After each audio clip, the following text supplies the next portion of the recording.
Welcome everyone. Thanks for checking out this panel. We're going to talk about the future of multi-collateral Dai. We're joined here with Rune Christensen, who is the founder of MakerDAO, Kyle Kistner, who is the co-founder of BZX, Nate Hindman, the head of growth at Bancor, and Francesco Renzi, who's the co-founder of rDai. And my name is Clayton Roche, and I'm the head of DeFi with Mosendo. Thank you all for joining. I'm just going to go ahead and kick it off. I'm curious to hear what you guys are most excited about with Dai supporting other collaterals than just Ethereum. It's kind of a big switch. Kyle, do you have any thoughts on that? What kind of interests you about Dai adding new collaterals? Yeah, well, you know, it's a little bit of a loaded question, right? I kind of have a tempered perspective on it. You know, I do think it's interesting, but I think it also comes with certain challenges and risks. So, you know, Maker is the foundation of DeFi right now, and it already does what we all need it to do extremely well. It provides a robust, decentralized stablecoin that projects like us, Compound, DYDX, all of us can build upon, and it's a really great foundation. One thing is that I think multi-collateral Dai is a very large increase in complexity. And I'm unsure that the benefits that we get from diversification outweigh the benefits from the complexity it introduces. So like multi-collateral Dai doesn't introduce like novel functionality into DeFi that like you couldn't get from other products right now, like Compound or Torque. You can borrow against other collateral right now. But like when we move away from single collateral Dai, we're losing, or we're going to stop using what is literally the most battle-tested contract in the entire Ethereum ecosystem. And we're going to multi-collateral Dai on the basis that this diversification is going to be like a very strong value add. But Sure. One thing that I'm concerned about is that ETH is going to continue dominating MCDs in terms of the collateralization. So like if you look at some of the options that exist right now that can be that allow you to borrow against other things, like people are mostly collateralizing in ETH. So if, you know, it's like if MCD comes and then it's like 95% ETH that is still collateralizing Dai, and we added all this complexity, then I'm wondering, you know, was that worth, you know, moving away from the most battle-tested contract in the entire Ethereum ecosystem? Okay, I'm guessing Rune might have some comments he'd like to share on this. I'm going to give him a window to do that. Yeah, for sure. I mean, I totally expect that in the beginning it will just be ETH primarily that we use, right? And we also we basically acknowledge that when the foundation proposed, we only add BET, right, with like a relatively low debt ceiling as the initial additional collateral type to ETH. Mostly so that we can just get started with sort of figuring out what happens when you have multiple collateral types and sort of the dynamics and how to integrate that and so on. And I mean, I would expect that to last for a long time, right? Because that's not really a bad thing. ETH is a very good asset that can like carry DeFi very far, right? But I mean, I think it's obvious to it's clear to everyone, right, that like DeFi in its current incarnation is really just sort of the primordial soup of where we're going, right? It's not really like what we're doing today is not really what we hope that we'll be doing 10 or 20 years from now.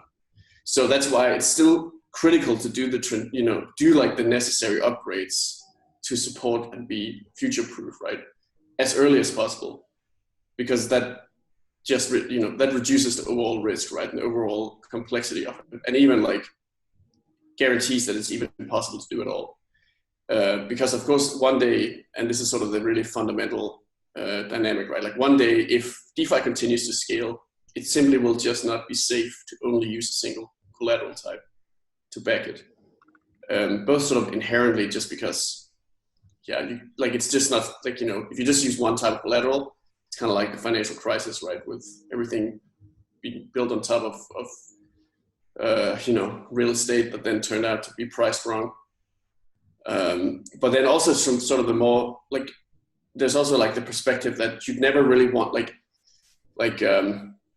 even if you don't have like, let's say like a bubble in ETH or something like that, right? It just inherently is not a good idea to have a single point of failure, right? You really do want to like spread out your risk. And of course, what multi-collateral Dai offers on that front isn't just like, we can't just go and find another asset like ETH out there, right? Because there isn't anything like it. I mean, the closest would maybe be Bitcoin. So that's also why the next step is to move into real world assets, right? And that's kind of where we expect that the DeFi ecosystem will gain scale in the long run. But also just like, that's where it will find its real utility. Like, it's once you apply and you apply DeFi to the real world, that's when you actually start changing the world for real. And then on the topic of security, I just want to comment on that, right? Because it's totally a valid point that like single collateral Dai is like one of the oldest dApps in the space, right? That's been live. Like it's had this massive bug bounty essentially this whole time. It's never been hacked, right? There's been some like vulnerabilities. There's been at least one, right, that we fixed while the system was live, and also it wasn't a critical vulnerability. So like, there's never been anything like close to an actual risky situation with it. But I mean, the thing is that single collateral Dai is, works that well and is that safe because it was built on top of an earlier system, right? So it was actually there was Psi 1, which was the first one was called, right? The alpha before single collateral Dai. So like that's, ultimately it's a continuation of something that has existed longer than even the deployment itself, right? And that's first and foremost what's coming with multi-collateral Dai, right? Of course, it's kind of like all the experience and all the knowledge and sort of the battle testing of and sort of the like what we've learned from seeing how single collateral Dai actually behaved in the wild, right? And then it's just like on top of that, we've then applied like actual best practice, right? So formal verification and just like extreme meticulous approach to every single line of code in the entire code base, right? And in a way that has been totally impossible with single collateral Dai, because multi-collateral Dai has been underdeveloped. Like multi-collateral Dai was in development before single collateral Dai even was a concept. So like single collateral Dai kind of like came in there as kind of like, okay, let's build these alphas first to kind of like learn how to do it and reduce complexity a little bit. By not having multiple collateral types, so that we can sort of like approach this problem from both ends. But in the end, I mean, there are certain advantages of multi-collateral Dai that are simply impossible to get with single collateral Dai. And I mean, obviously formal verification is a big one. Another one is kind of like just a lot of the mechanics, how they function. Like there's some of the mechanics in single collateral Dai that simply were, they were kind of like just built quickly, so just they just work. And as a result, there's some behavior that can get a little bit strange, and actually that becomes especially apparent once you actually have to even do the emergency shutdown, right? And like do the transition. So with that in mind, that's ultimately why we think it's just a matter of like, it has to be done eventually. Sure. Like single collateral Dai simply isn't future proof, right? So then we don't want to do it too early, right? I mean, we've literally spent, we've spent years just like optimizing the security of multi-collateral Dai. And ultimately now we're at the point where like we think the approach that's going to be the most secure is to try to migrate to multi-collateral Dai as quickly as possible to get kind of like these instant advantages.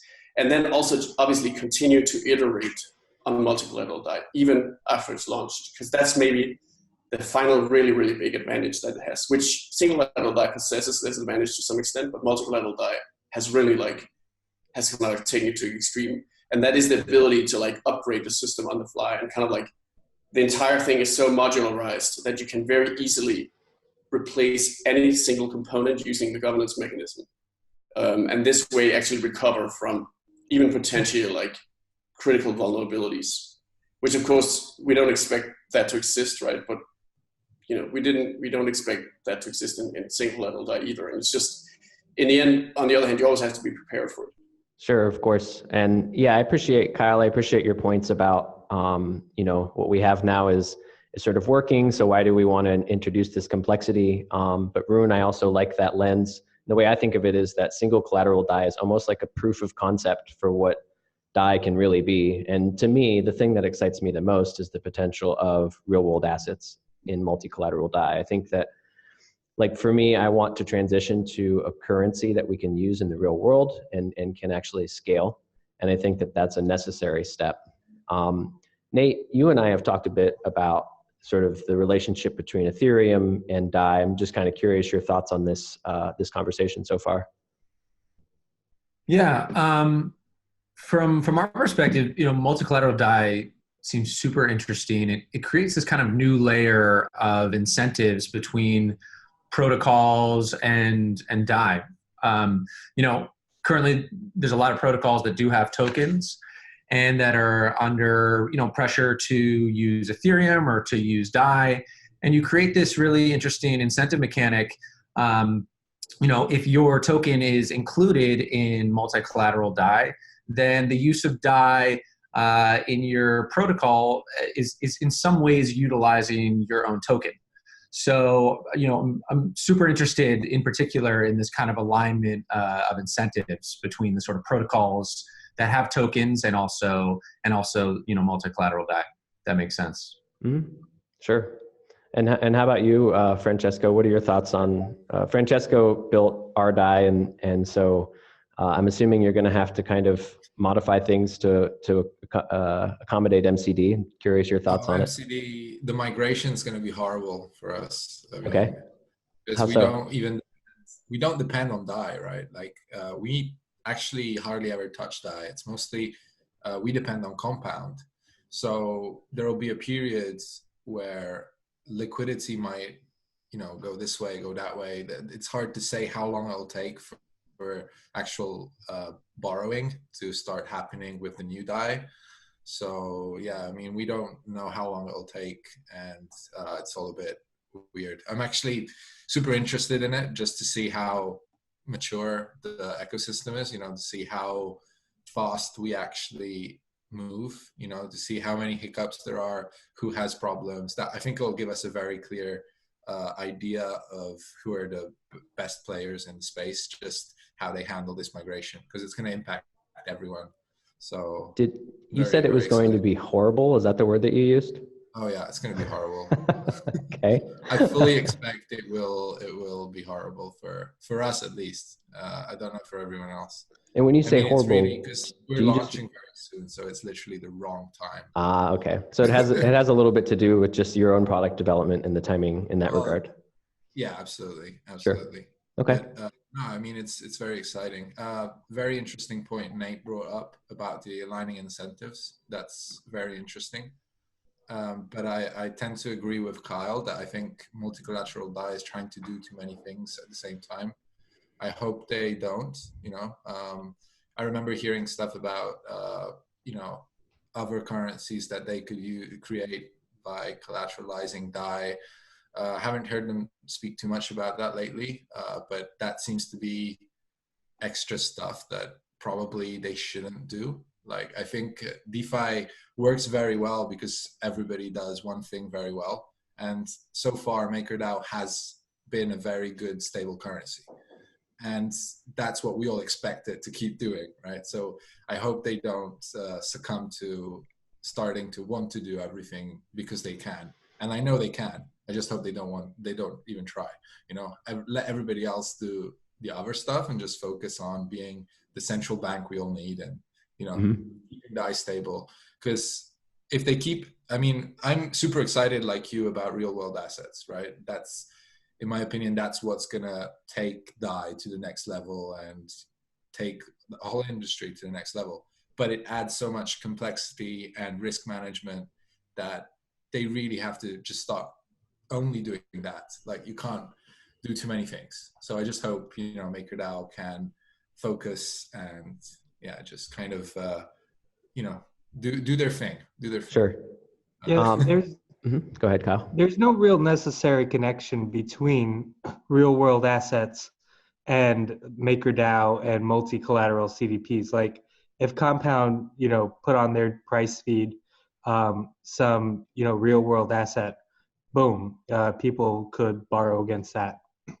So there's no real, it's not that we're waiting on Maker in order to let us use real world assets. I mean, the real blocker right now is custodians, people who will actually tokenize the real world assets, actually getting those tokens on the chain. Once it's there, there's quite a few people, like including us, who could possibly, let people borrow against it. So it's not like, MCD is the thing that we've been waiting for to get real world assets on the blockchain. Okay. Another thing that I talked about with Noor Hardy, who is our blockchain architect, has to do with some of the code upgrades. For instance, and I'm not a tech guy, but like there's some sort of approve function that's going to allow a certain type of wallet functionality that will, for instance, make smart wallets either somewhat unnecessary or at least a lot more flexible. There's just kind of some other code upgrades that come along with MCD as well as the DSR. And Rune, I'm really excited about that. Yeah. Okay. What excites you about the DSR, Kyle? Oh, well, I mean, I think that this was like the major thing that was missing from single collateral Dai. Like if there was one thing I wish, if there was a transition and, there was one critical thing that I think would need to be added, it's this DSR, because, the stability fee really just tamps down on demand. But really what they need is to be able to attract supply. You need monetary policy to be able to pull both the levers of supply and demand. And I'm sure, Rune and people at MakerDAO realize how completely critical that is. And we probably wouldn't have had the crazy upswings on the stability fee up to 20 and all of that if they were just able to pull that lever for the stability fee and get some more lenders in there. Sure. And that's sort of how I see the transition to MCD more generally. Like, for example, adding more collateral types should allow for a higher supply cap in a safe way.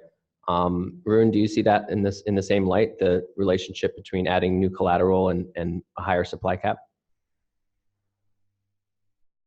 Yeah, but I mean, I definitely agree with Kyle that at launch, the exciting thing really is the DSR, right? That's going to be the big game changer because it'll just make it so much more easy to manage the system and also keep it growing even as the market dynamics change. But then, I mean, that is also where like multiple collateral types become important, because if you want to provide an attractive DSR that's kind of like good at this, acting as this like risk-free base level, you need to be able to consistently attract, a very large amount of users on the supply side, right? That can actually collateralize assets with a system that provide, that sort of provide a similar, at least like a medium risk, medium reward type of profile, rather than just the high risk that we get with ETH. If we want to really scale to billions, right? Mm-hmm. But I mean, again, that's gonna be something that needs to be taken very slowly and further out in the future. And what we're doing now is we're just putting the basic infrastructure in place to eventually support this growth as it happens over time. And of course, also, I mean, I think something to keep in mind also is that there could really be this, DeFi is already approaching this kind of like inflection point, right? Where we could achieve like hockey stick type of growth, right? So that's also where, if you cannot, like with a stablecoin, if you can't just continuously expand supply to meet demand, you actually end up in some very strange situations if you have to start kind of like trying to cap usage overall of your system. It's kind of like a beast that once you set a stablecoin loose, it can be a little like a decentralized stablecoin loose. It's actually you really have to make sure that you can keep maintaining it, because you can't just like let it do its own thing. If there's more and more demand and you can't back that up with enough collateral, like your options aren't so great. Either you create a speculative bubble or you create negative interest rates or like all these like undesirable things. So it's really good to be able to onboard new collateral assets and then just like slowly. I mean, also to Francesco's point, right? Like, be very to sort of like make sure that things are taken step by step, and the community learns and is comfortable with going the way they, you know, taking the direction that they take, and not just like blindly jumping into like big, you know, some big new initiative. Which is why, again, I mean, that just means getting the system in place and getting sort of like, you know, the fire drills prepared as early as possible. It really makes a lot of sense. But in the end, it is like the big killer feature is the DAI savings rate for sure. And the DAI savings rate, I think, is cool because we can look at certain areas in DeFi where there's already pools of DAI that could be earning that rate that are not otherwise earning anything. And one thing that comes to mind, Nate, is in liquidity pools. I guess I'm curious if you've thought about this at all. In liquidity pools where DAI is being provided, do you think that you could somehow capture that interest through the DSR, or is that something you've explored at Bancor, Nate? Yeah, I haven't really looked into hooking, you know, DSRs into liquidity pools as much. Maybe, you know, Rune has kind of more experience there. I see. Rune, Okay. have you looked into that?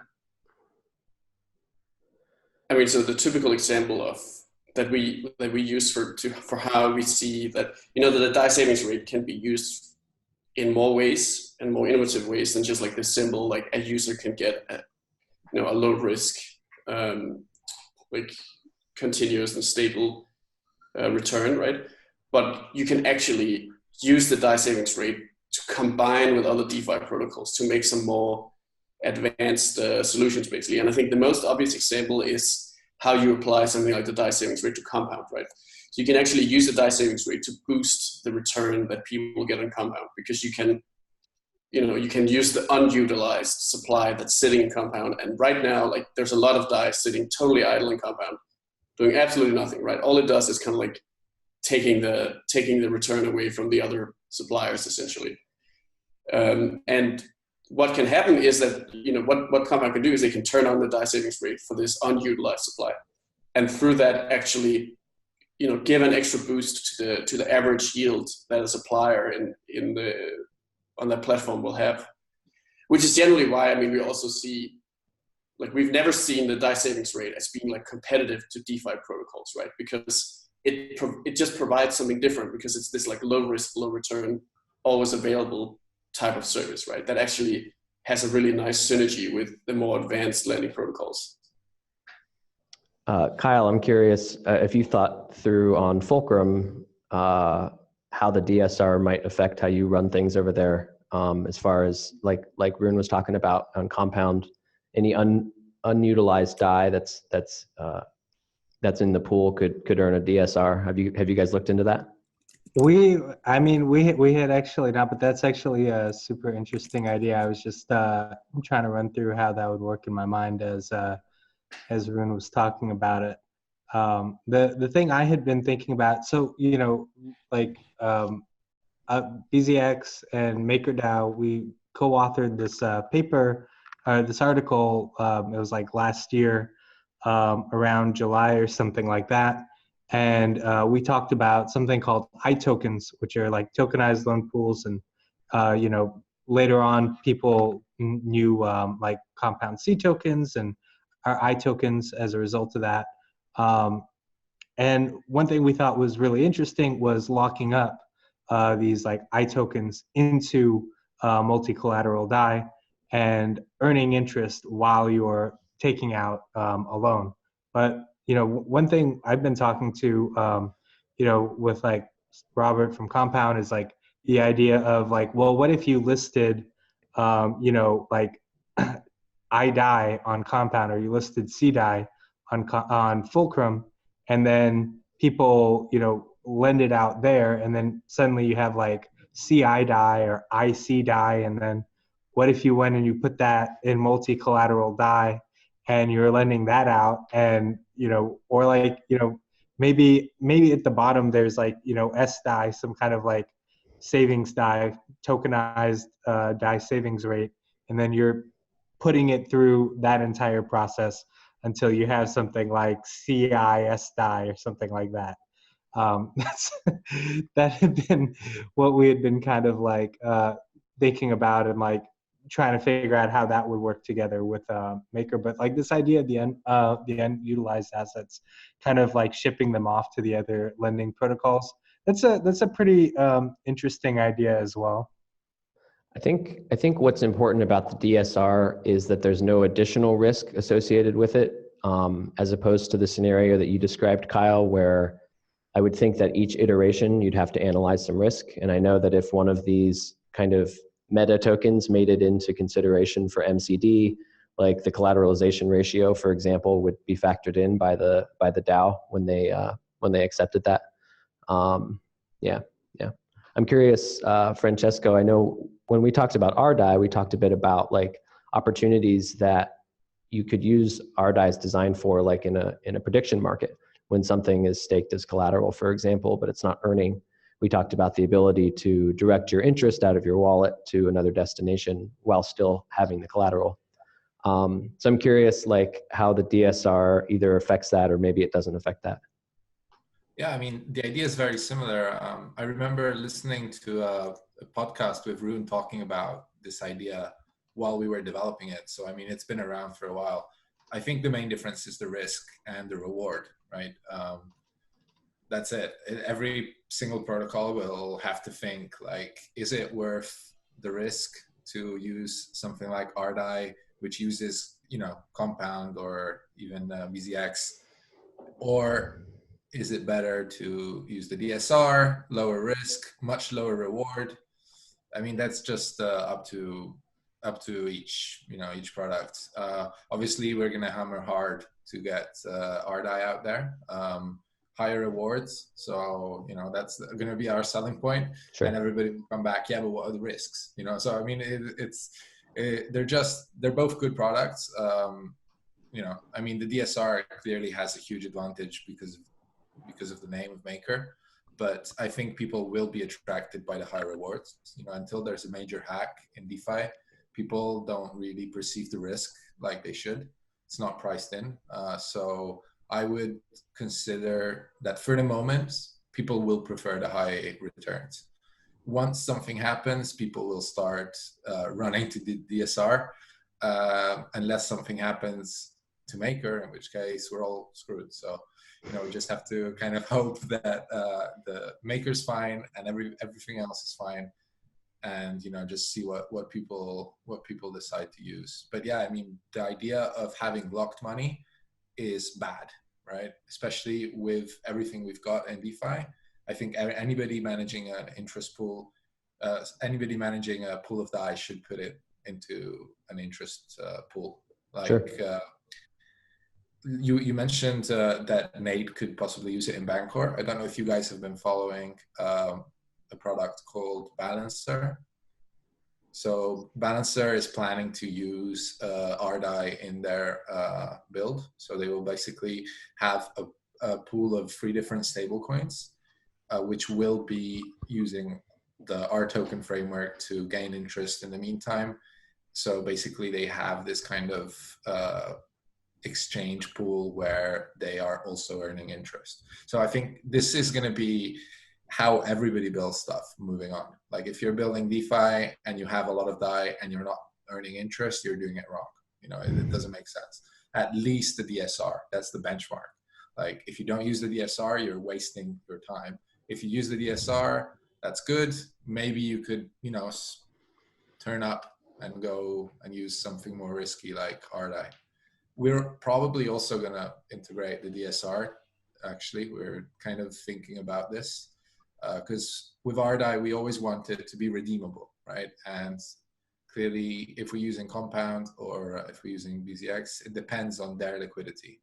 It's not always easy to redeem. If there's very low liquidity in the lending pools, then people can't redeem, and there's the bank run situation. So we've been thinking about keeping a part of our deposits in the DSR in order to have the immediate liquidity at all times. I don't know if that makes sense. Yeah, absolutely. Yeah, it does. Nate, I'm curious over at Bancor. Like I know that you guys, I don't actually know what percentage of your activity is with DAI, like as far as the pools go. Do you have a sense of that? I'd have to look on the site, but I think DAI is one of our bigger liquidity pools. Okay. Sure. And so like, I'm just curious around the office with your team, if you've talked about the implications of the switch and what it means for Bancor. Yeah, well, I think it's not just what it means for Bancor, it's kind of what it really means for the space. And I think this is a question that came up in the beginning of our conversation that like we haven't really addressed as much as I'd like to, which is, Kyle in the beginning brought up that the sort of complexities of this change don't outweigh the benefits. And then, we heard from Rune about how, it kind of is about diversifying risk, having more collateral in there outside of DAI does sort of, avoid the single point of failure if something were to happen with ETH. So I guess I'd love to hear from kind of Kyle in response to that. Like, do you feel that the benefits of sort of having other collateral in there and diversifying the risk of DAI away specifically from ETH? Because certainly this is something that Bancor has also faced too in its decision to create a multi-blockchain liquidity network that functions across many different blockchains in the hope that if something were to happen with ETH, that it wouldn't bring down the whole liquidity network. And I wonder if there is parallels there with MCD. So you're wondering, like, if something happened to Ethereum itself, would MCD help diversify the risk of that? Right. Well, I mean, I do think maybe a question for Rune to some extent, but I'll give my answer, which is I think that if there's a problem with ETH itself, then DeFi and Maker has a big problem because we have a pretty big dependency on Ethereum. In general, we're not diversified across multiple chains like the contracts themselves. So I don't know if that answers the question. Well, I guess I'm more referring to Ethereum as the currency, not necessarily the blockchain, right? The price of like a regulatory risk and people. No, more just the price, the value of the currency and how, that can affect DAI, and whether having, multiple currencies in there, even if they are based also on the blockchain, sort of diversifies that risk. Yeah, I mean, it definitely diversifies the risk. There's no two ways about it, and that's helpful. I think like one of my points though was just that ETH has shown itself to be a very robust reserve currency. It's shown itself like we've gone through some very extreme price movements of, we've collapsed like almost 90% from when DAI originally came out. And so I think it's sort of shown itself to be battle tested, at least to some extent. I think, like Rune said, trying to think about the far future, there will be a time at which, we'll look back and we'll say, yeah, single collateral DAI was battle tested, but like now multi-collateral DAI has been out for 15 years and that's battle tested. And so we've kind of, gotten over the initial complexity hump. So, I think. And what about, sorry to cut you off, but what about the argument that a lot of sort of ETH people are saying, which is that this adding more optionality for collateral is in some ways undermining the value of Ether currency? Yeah, I want to comment on that because that's something I've been, I've been, in that discussion a lot. So there, and I really think that there's like there are a lot of people that are actually, in fact, possibly many of the people who are having this reaction. And I think there's a lot of people that like very strongly come out with this opinion, right? And can get really angry, sometimes like angry at me or whatever, other people in working for the foundation or something, right?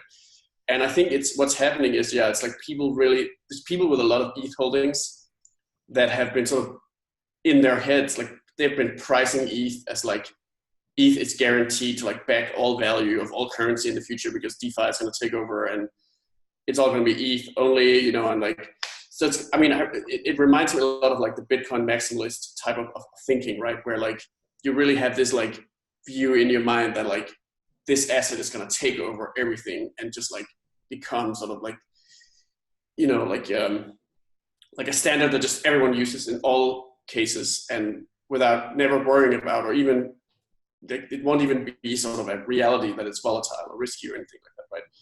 But like the fact is just like that's never going to be possible, right? Because you would never, it would just be, it is just fundamentally impossible to like scale a single collateralized stablecoin, right? For the same reason that you cannot just like endlessly pump CDOs backed by real estate, right? Because eventually, like, because what's happening is if you think that a stablecoin, like that it's safe, or rather like if you think that a stablecoin should drive the price of ETH, right? So it's kind of like DAI should provide the value to ETH, then you're thinking about it the wrong way. It's really that ETH needs to inherently have that value, and then DAI can draw the stability out of it. If you try to do it the other way, it's kind of like you're putting the cart before the horse, right? And sure, it's going to be a lot of fun on the way up because you can really like pump a lot of value into ETH, obviously, if you just like over leverage it. The problem is when things start going down, then you'll actually get the opposite effect. Like you'll have DAI totally destroying the price of ETH as you get this liquidation cascade, right? So so that entire like worldview was just wrong from the very beginning, and people who thought that way were really, what they were actually looking forward to was like a financial crisis type of, like a real crash, right? Where the price would actually go from 100 to 0 in like a very, very short amount of time. So not like the crash we saw in the past where it kind of like fizzled out and went down with, what was it, 98% over a year, right? But like financial crisis style where, you know, we lose 50% within a block or something crazy like that, right? Which actually will be truly harmful to the system, right? And it all comes down to whether you have the value of ETH driving DeFi or whether you have DeFi driving the value of ETH, right? And if DeFi driving ETH, that's just not a good thing. But the thing is that if ETH is not gaining its value from being pumped up by DeFi, where does its value actually come from, right? And the answer to that is very easy, right? It's proof of stake. It's staking and earning the fees, right? So the value of ETH actually comes from the transactions happening on the blockchain, not from like it getting pumped up by DeFi. And once you realize that that's how it's going to be priced in the long run, and that's where its value will be derived from at a very large scale, having multiple collateral types is actually, and having real world assets is actually extremely beneficial, right? Because all of these new assets that are going to come onto Ethereum because they're going to be used as collateral in MST, they're all going to be like extra sources of transactions, right? And just like extra revenue going to ETH holders. So it's actually this like virtuous circle where a multi-collateralized DAI not only like on one hand, it kind of like reduces the dependency of DAI on the price of Ethereum. But on the other hand, it actually also boosts the price of Ethereum, and thus actually allows Maker to even like to scale how much like value and stability it can safely draw out of ETH. So it just like all around like massively increases scalability, right? And then also like, should make everyone more happy and provide better value. And ultimately it's just like the problem is, of course, that you can talk about the reality as much as you want, but like there's some people that just will, they will just like, they'll just disagree, right? Because for whatever reason, right? People just trust ETH. It's like, it's just like, and there's a lot of people out there that just like fundamentally, distrust anything that they will label as like centralized, right? Or anything related to banks or the legal system and so on. And there certainly is like very real risks that really must be taken very seriously there, right? But I mean, yeah, like in the Maker community, this discussion happened, 3 or 4 years ago or something, when people first realized that real world assets would be needed in order to scale in the long run. So it's kind of funny to see it now getting rehashed in Twitter in much more like extreme and irrational terms. But like ultimately, yeah, I mean, so one last kind of like solution, or I guess you can say, yeah, like solution, or at least like something that can kind of like get everyone what they want, right? Is that because multi-collateral DAI has this capacity to create, multiple stable coins, and not just a USD peg DAI, but actually any type of sort of variant on the basic product, right? It would be possible for Maker governance to also launch just like what we call like a purity Dai, right? So like a stable coin that's backed only by ETH or only by some particular type of collateral. And, you know, whether there's real demand for it or whether it's more like it's more like a meme, right? Where it's not really that people want to use it themselves. It's more like they want other people to use it, you know, then we'll see whether it actually becomes a reality. But what's important is, of course, that in the end, Maker will always just want to serve as many users as possible, right? And scale as much as possible and provide as much utility as possible. Yeah, I agree with Rune, because I just think it's such a profoundly unhelpful way of thinking to, instead of just design systems that work and are robust, concern yourself with what the price action will be on some asset that you happen to hold. I just think that this is completely the wrong way to go about building systems. I mean, I agree with you, but I'm trying to put myself in the shoes of people who think that way, and it's kind of hard. That's the way we were brought up to believe, that a single currency system is most efficient, right? And if you're all using the same currency, then and efficiency is the answer, but that comes at the expense, I think, in many ways, of the resilience of systems, and also the ability to have, you know, many different monetary policies that can build, you know, valuable incentive systems that can lift up all ships. So, but yeah, it's interesting debate. Yeah, Francesco, did you have any comments on this? Well, I find it quite funny that Rune would say that fears of centralized assets are irrational, because I completely disagree. They're not irrational, they're completely rational. And we should be scared of centralized assets, because they will bring a lot of issues that we won't fully know how to handle. So I disagree so much, and I hope that Maker holders keep centralized assets to a minimum for a long time, and at least that they prioritize geographic distribution as much as possible, and jurisdictional distribution as much as possible, and company distribution as much as possible, because centralized assets are handled generally by companies who do the tokenization, and then they're in a specific jurisdiction, right? And if it's too concentrated in any country, it can become a big issue. So I'm not part of Maker governance. I don't have Maker, and I don't really know how they manage risk. I just hope they do it properly for the sake of all of us, because I agree that DAI shouldn't pull the price of ETH, but the reality is that it does. DeFi is pulling the price of ETH, in my opinion. It's keeping us afloat, and it will be what propels us. So as much as, you know, we hope that ETH usage brings traction and brings growth in the price, I think that will be fueled by DeFi. So I hope we don't have any serious issues in the biggest DeFi app, which is Maker. So, right? So yeah, I'd actually love to hear what Rune has to say about centralized assets, because I don't think the fears are irrational. I think they're very real. So I'd really love to hear more about that. Yeah, I mean, so first of all, just to clarify, I definitely did not say that it's irrational to think there are risks with centralized assets, because I mean, of course, I mean, on the contrary, right? What I said was that there are very real risks, and like there are very real issues that need to be considered. I mean, and I think you summed it up perfectly, right? You really need to because when you think about centralized assets or real world assets as collateral in Maker, what that means is if you want to maintain the overall decentralization of the system, you have to design that yourself, right? You have to make sure that you really spread the risk and diversify it across as many jurisdictions as possible and asset types and so on and so forth, right? But I mean, something to but the reason why that makes sense though, and why if you do that, you're not actually putting yourself in a worse spot than where we are today with just using ETH, for instance. That is because that's fundamentally how like the decentralization of Ethereum and Bitcoin themselves also work, right?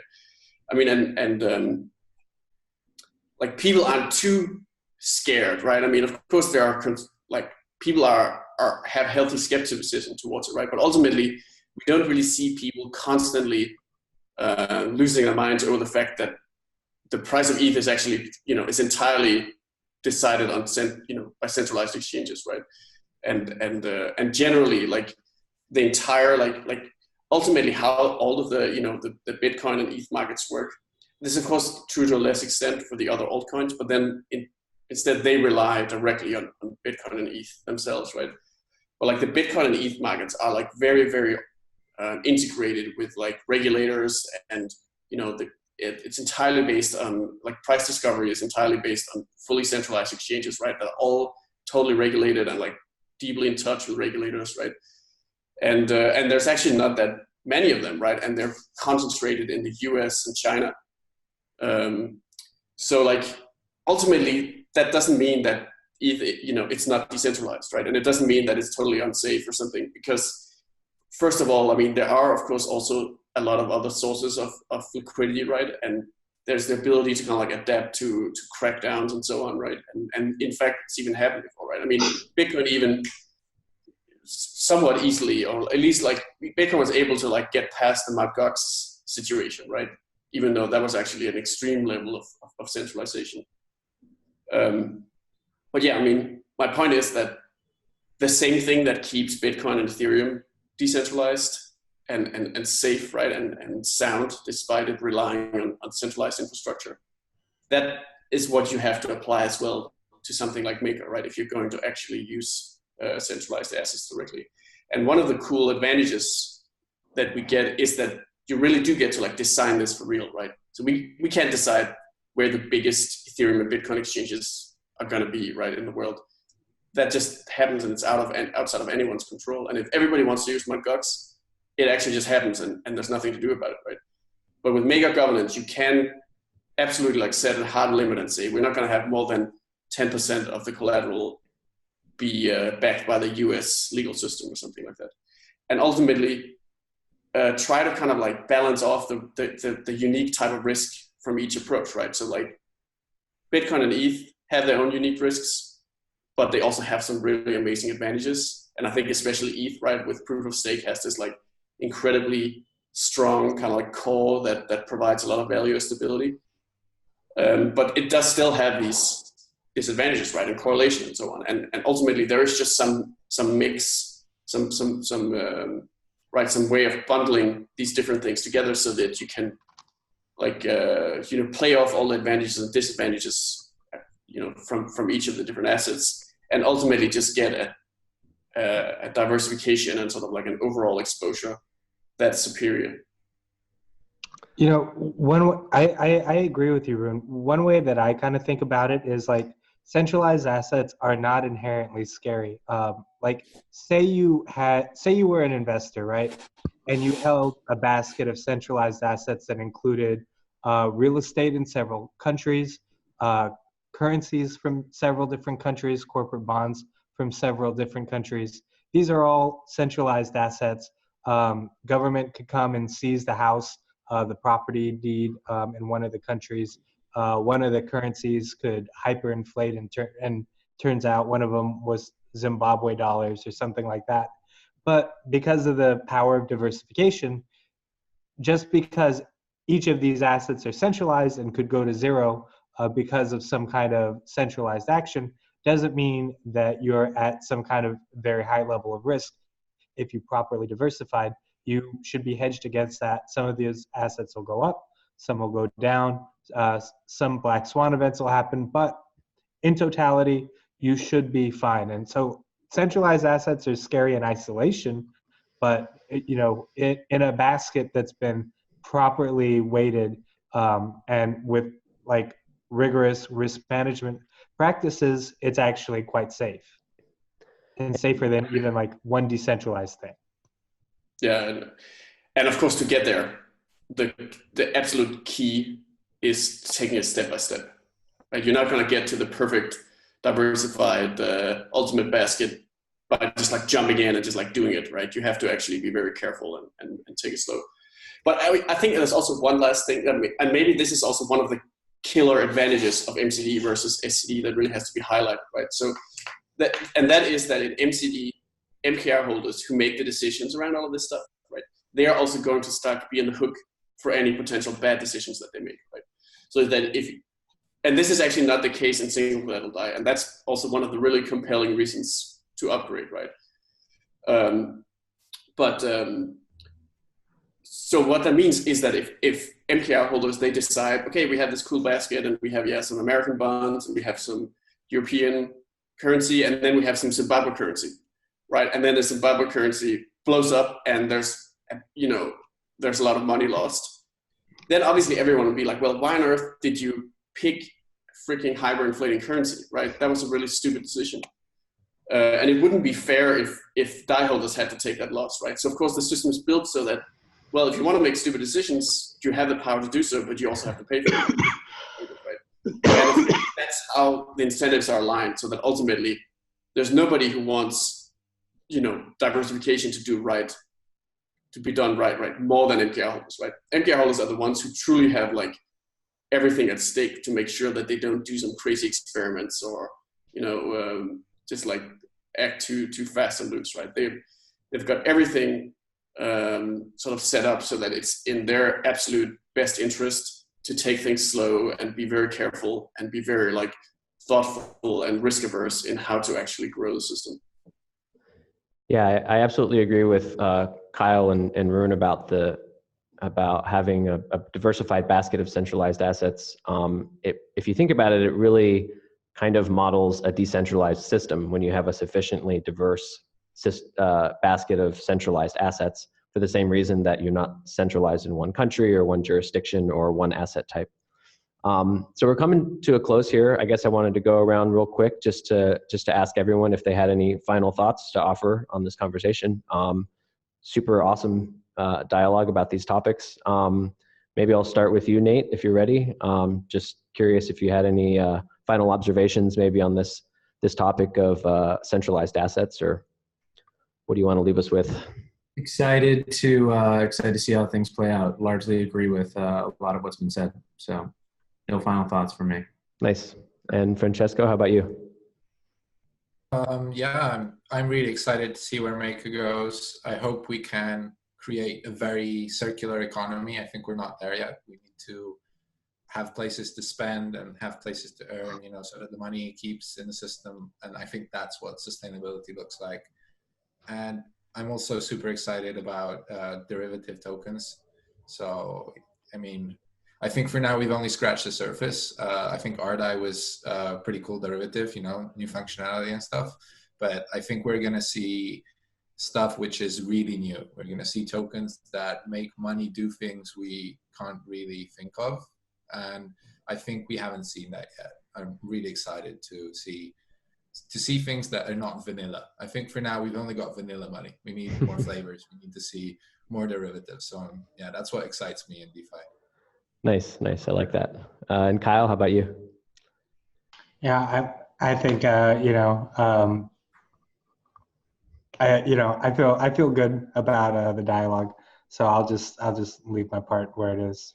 Okay. And Rune, how about yourself? Yeah, one of the big things I'm looking forward to with the MCD launch is that there's been a lot of, exchanges and like partners and infrastructure that's actually been holding back from integrating DAI or using DAI, all because they've always been anticipating the launch of MCD and they've been like, I don't want to integrate something and then have to upgrade it later. Especially considering how the foundation has always been, it's coming in, 3 months, don't worry, it's coming soon. Right. And then it ended up lasting a bit longer than anyone would have expected. Right. And so that means that there's actually a lot of new adoption coming right alongside the launch of MCD, because there's been many people just waiting for that. I see. Nice. That's good. That's good information to have. Exciting. Yeah, it is exciting. And I'll go last. Rune, I just really liked your observation about the transition to MCD and the way that strengthens the fundamental value of Ethereum. I think that you're absolutely right. This argument that we need to keep Ethereum as the only asset so that it pumps up the value of Ethereum is definitely the wrong way of thinking about it. And to think of this as a transition that actually supports the whole system and hopefully helps, drive basically transactions and gas fees and the fundamental value of Ethereum, as opposed to the kind of speculative over leveraging and then eventual collapse of that, I think is super valuable way of looking at it, and definitely more focused on longevity instead of immediate rewards. Well, thank you all so much for this chat. It was very enlightening, and yeah, cheers, guys. I look forward to the transition here shortly.